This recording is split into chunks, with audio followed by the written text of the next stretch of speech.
ஆசிரியர் தேர்வு வாரியம் டீச்சர் ரெக்ரூட்மெண்ட் போர்டு பார்த்திங்கன்னா இந்த வருஷத்துக்கான ஆனுவல் பேனரை பற்றி ஏற்கனவே நம்ம ஒரு டீட்டெயில் நம்ம வீடியோ போட்டிருந்தோம். அதில் எக்ஸ்க்ளூசிவாக முதல்ல என்ன சொல்லியிருந்தோன்னா ஆனுவல் பேனரை பொறுத்தளவு 2022 17 18 அது மாதிரி 2017 2018 2020 21 22 23 2024.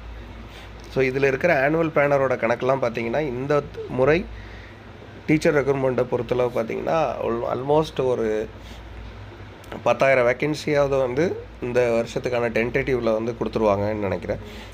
ஏன்னா லாஸ்ட் டைம் 2023 24 உள்ளதெல்லாம் எப்படி இருக்குது அப்படிங்கிறதையும் நீங்கள் கம்பேரிசன் பண்ணி பார்க்கலாம். இந்த வீடியோவில் 2025 எத்தனை வேக்கன்சி உத்தேசமாக எவ்வளோ நம்ம அடிஷ்னலாக எக்ஸாமுக்கு எந்தெந்த எக்ஸாமுக்கு ப்ரீவியஸாக நம்ம ரெடி பண்ணி அட்வான்ஸாக படிக்கிறது